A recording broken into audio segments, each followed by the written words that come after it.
श्री स्वामी समर्थ. नमस्कार. मी नंदिनी माझ्या यूट्यूब चॅनलवर तुमचं खूप मनापासून स्वागत करत आहे. तुमच्या मनातील सर्व चांगल्या इच्छा स्वामी महाराज पूर्ण करो ही स्वामींच्या चरणी प्रार्थना करते आणि आजच्या नवीन व्हिडिओला सुरुवात करते. तर पहा, नवरात्री उत्सवाला सुरुवात झालेली आहे आणि प्रत्येक घरामध्ये घटस्थापना देखील झालेली आहे.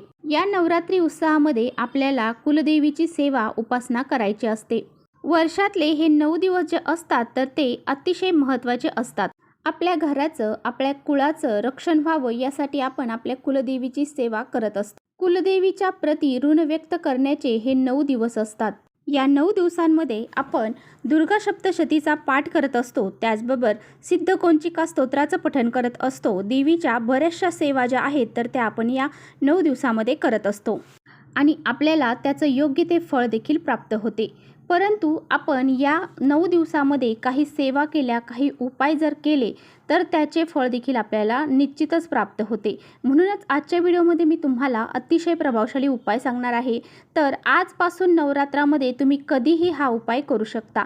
एक सुपारीचा आपल्याला अतिशय प्रभावी उपाय करायचा आहे. हा उपाय जर आपण केला तर प्रत्येक कामामध्ये आपल्याला यश प्राप्त होईल. आपल्या घरामध्ये लक्ष्मी अखंड स्वरूपात राहील. आपल्या घरातली दारिद्र्य, गरिबी ही संपूर्णपणे नष्ट होऊन जाईल. आपल्या घराची, मुलांची, पतीची खूप सारी प्रगती होईल आणि घरामध्ये सुख, शांती, समृद्धी नांदायला सुरुवात होईल. असा हा अत्यंत प्रभावशाली उपाय कसा करायचा आहे याबद्दलची संपूर्ण माहिती आजच्या व्हिडिओमध्ये आपण जाणून घेणार आहोत. त्यामुळे तुम्ही कुठे व्हिडिओ स्किप न करता शेवटपर्यंत नक्की बघा, जेणेकरून तुमच्यापर्यंत योग्य ती माहिती पोहोचेल. आपल्या चॅनलवर जर नवीन असाल तर चॅनलला सबस्क्राईब करा आणि असेच माहितीपूर्ण व्हिडिओ पाहण्यासाठी बेल आयकॉनलाही प्रेस करा. म्हणजे मी जेव्हा कधी नवीन व्हिडिओ अपलोड करेन त्याचं नोटिफिकेशन सर्वात अगोदर तुम्हाला भेटेल आणि तुम्ही एकही व्हिडिओ मिस करणार नाही.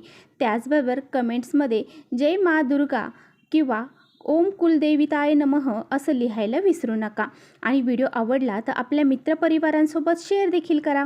तर पहा, हा उपाय कशा पद्धतीने करायचा आहे तर ते आता आपण जाणून घेऊया. तर हा उपाय जो आहे तर तुम्ही जर घट बसवलेला असेल तर त्या घटासमोर करायचा आहे. नसेल घट बसवत तर तुम्ही देवघरासमोर हा उपाय करायचा आहे. आपल्या घरामध्ये जर सुतक, विटाळ आणि काही पिरियड्स वगैरे असतील तर तुम्हाला हा उपाय करता येणार नाही. तर पहा, हा उपाय तुम्हाला कधी करायचा आहे. हा उपाय जो आहे तर तो आजपासून तुम्हाला जेव्हा या नवरात्रीच्या 9 दिवसामध्ये वेळ भेटेल तेव्हा तुम्हाला हा उपाय करायचा आहे. अगदी दसऱ्यापर्यंत तुम्ही हा उपाय कधीही करू शकता. आता हा उपाय आपण का करणार आहोत तर पहा, आपल्या घरामध्ये लक्ष्मी प्राप्ती होण्यासाठी, आपल्या घरामध्ये माता लक्ष्मी टिकून राहण्यासाठी, तसेच आपण खूप कष्ट मेहनत करत आहोत परंतु आपल्या जे काही काम करायला जातो त्यामध्ये आपल्याला यश प्राप्त होत नाही. आपलं कोणतंही काम हे पूर्ण होत नाही.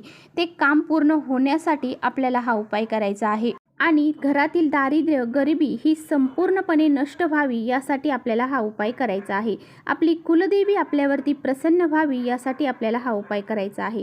तर हा उपाय करण्यासाठी आपल्याला 3 वस्तू लागणार आहेत. तर पहा, उपाय करत असताना आपल्या मनामध्ये कोणत्याही प्रकारची शंका येता कामा नये.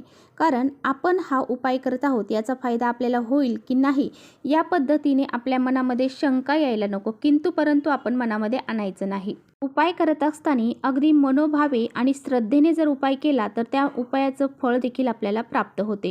सर्वात अगोदर आपल्याला हा उपाय करण्यासाठी लागणार आहे एक सुपारी. सुपारी घेताना व्यवस्थित घ्यायची आहे. कुठेही पूजेत वापरलेली, खराब झालेली, किडलेली अशी सुपारी आपल्याला घ्यायची नाही. आपल्याला नवीनच आणि चांगली सुपारी घ्यायची आहे. सुपारी घेतल्यानंतर त्यानंतर तुम्हाला 5 लवंग घ्यायच्या आहेत आणि 5 वेलची, हिरवी वेलची जी असतात तर त्या घ्यायच्या आहेत. आता ह्या दोन्ही वस्तू घेताना व्यवस्थित घ्यायच्या आहेत. लवंगाला पुढे फूल असणाऱ्या अखंड घ्यायच्या आहेत. वेलची कुठेही फाटली तुटलेली असेल तर ती घेऊ नका. चांगलीच वेलची आपल्याला घ्यायची आहे. तर पहा, हा उपाय करण्यापूर्वी तुम्हाला देवघरातील दिवा हा प्रज्वलित करायचा आहे. तिथे आसन टाकून बसायचं आहे आणि त्यानंतर तुम्हाला धूप, दीप, अगरबत्ती देखील लावून घ्यायची आहे. तर पहा, आपल्याला जी सुपारी आपण घेतलेली आहे, 5 वेलची आणि 5 लवंग घेतलेले आहे, या तिन्ही वस्तू आपल्याला आपल्या उजव्या हातात धरायच्या आहेत आणि त्यानंतर काही सेवा मी तुम्हाला सांगणार आहे तर त्या सेवा तुम्हाला करायच्या आहेत. या वस्तू हातात घेतल्यानंतर तुम्हाला एक माळ जप नवार्णव मंत्राचा करायचा आहे. म्हणजे 108 वेळा तुम्हाला नवार्णव मंत्र म्हणायचा आहे. तर नवार्णव मंत्र असा आहे, ओम ऐं ह्रीं क्लीं चामुंडाय विच्चे. ओम ऐं ह्रीं क्लीं चामुंडाय विच्चे हा नवार्णव मंत्र आहे आणि हा तुम्हाला 108 वेळा म्हणजे एक माळ जप करायचा आहे. त्यानंतर तुम्हाला एक वेळा व्यंकटेश स्तोत्राचं पठण करायचं आहे. त्याचबरोबर एक वेळा तुम्हाला श्री सूक्ताचं पठण करायचं आहे. ह्या 3 सेवा तुम्हाला ह्या ज्या वस्तू हातात घेतलेल्या आहेत यावरती करायच्या आहेत. म्हणजे ह्या वस्तू ज्या आहेत तर त्या अभिमंत्रित होतात. तर पहा, तुम्हाला एक लाल कलरचा कपडा घ्यायचा आहे. त्यामध्ये ह्या ज्या वस्तू आहेत तर त्या तुम्हाला ठेवायच्या आहेत. त्याची एक पोटली तयार करायची आहे.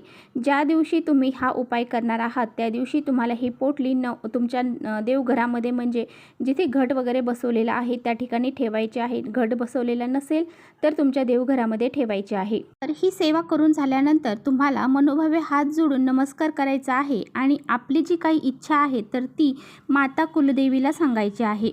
ती जी पोटली ठेवलेली आहे त्या पोटलीला तुम्हाला हळद कुंकू अक्षदा फूल वाहायचं आहे, धूपदीप ओवाळायचा आहे आणि त्यानंतर तुम्हाला जे काही तुमच्या घरामध्ये अडचणी आहेत तर समस्या आहेत त्या सांगायच्या आहेत.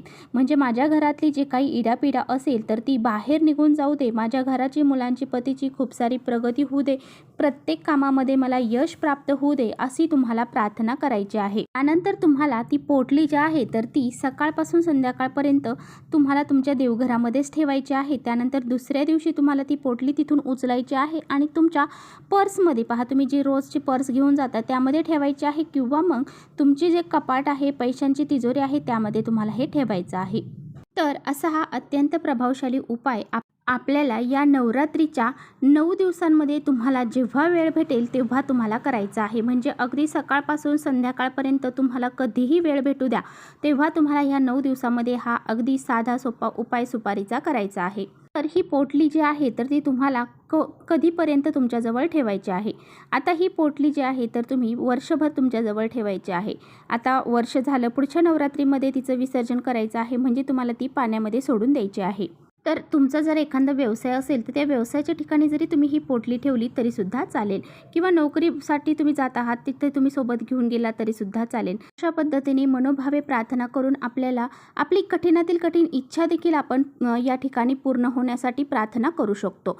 अशा पद्धतीने हा जो एक साधा सोपा उपाय आहे तर तो तुम्ही या नवरात्रीच्या 9 दिवसांमध्ये नक्की करायचा आहे. तर चला इथेच थांबवते माझा व्हिडिओ तुम्हाला थोडा जरी आवडला असेल ना तर नक्की लाईक करा. चॅनलवर नवीन असाल तर चॅनलला सबस्क्राईब करा. परत भेटूया अशाच छानशा व्हिडिओसोबत. तोपर्यंत श्री स्वामी समर्थ.